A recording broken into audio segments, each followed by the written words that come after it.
এখন আপনার বাঁ হাতের খেলা। মেলবেট আপনাকে দিচ্ছে লাখপতি হবার সেই সুযোগ। আজ আপনাদের জন্য যে ভিডিও নিয়ে এসেছি তা সম্পূর্ণ দেখবেন। ভিউয়ার্স, এখন থেকে মেলবেটে ক্রিকেট, ফুটবল, টেনিস, হকি এছাড়াও আরও অনেক খেলায় সরাসরি বেট প্লেস করে আপনিও ভালো টাকা ইনকাম করতে পারবেন।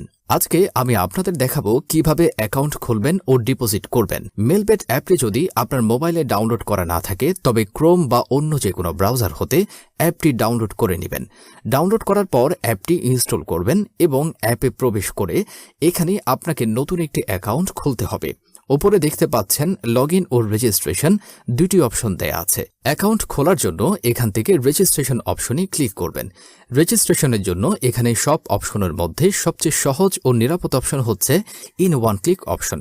তাহলে ইন ওয়ান ক্লিক অপশনটিতে ক্লিক করবেন। এখানে সব তথ্য একই রকম থাকবে, শুধুমাত্র এই ঘরে প্রোমোকোড দিতে হবে, তাতে আপনার অ্যাকাউন্ট 100% নিরাপদে থাকবে। প্রোমোকোড এই ঘরে লিখবেন SU।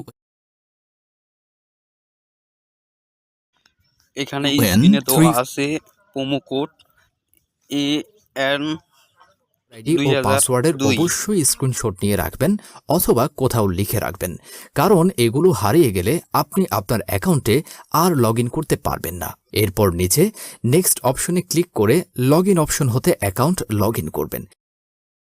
নিচে মেনু বাটনে ক্লিক করে ওপরে পার্সোনাল প্রোফাইলে ক্লিক করবেন। এখান থেকে মোবাইল নম্বর ও এনআইডি কার্ড দিয়ে অ্যাকাউন্ট ভেরিফাই করে নিতে হবে। এই যে দেখতে পারবেন ফোন নাম্বার লিংক, এখানে লিংক অপশনে ক্লিক করে আপনার সচল ফোন নম্বরটি বসিয়ে নেক্সটে ক্লিক করবেন। এবার সেন্ড করে ক্লিক করে যে ফোন নম্বরটি বসিয়েছেন ঠিক সেই নম্বরে যে কোড যাবে সেটি এখানে বসিয়ে নিচে থাকা কনফার্ম অপশনে ক্লিক করলে আপনার ফোন নম্বরটি অ্যাকাউন্টে অ্যাড হয়ে যাবে। এরপর ফিল ইন পার্সোনাল ডাটা এই অপশনে ক্লিক করবেন। এখানে আপনার এনআইডি কার্ডের তথ্যের সাথে মিল রেখে সব তথ্য পূরণ করবেন। এখানে আপনার নামের প্রথম অংশ ও এখানে শেষ অংশটি লিখবেন।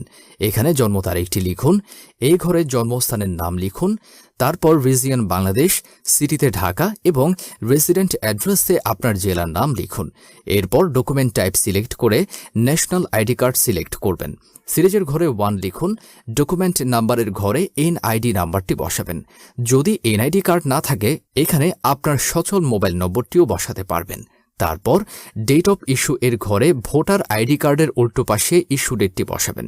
ইস্যুড বাই এর জায়গায় ইস্যুড বাই বাংলাদেশ গভর্নমেন্ট লিখে দিবেন। এবার সব তথ্য ঠিকঠাক আছে কিনা তা মন দিয়ে দেখবেন। সব ঠিকঠাক থাকলে নিজের এই কনফার্ম বাটনে ক্লিক করলে দেখবেন আপনার অ্যাকাউন্টের ভেরিফিকেশন সাকসেসফুল হয়েছে। এবার দেখাবো কিভাবে ডিপোজিট করবেন। ডিপোজিট করার জন্য এই ডিপোজিট অপশনে ক্লিক করলে দেখবেন এখানে বিকাশ, নগদ, রকেট তাছাড়া বিভিন্ন মাধ্যমে ডিপোজিট করতে পারবেন।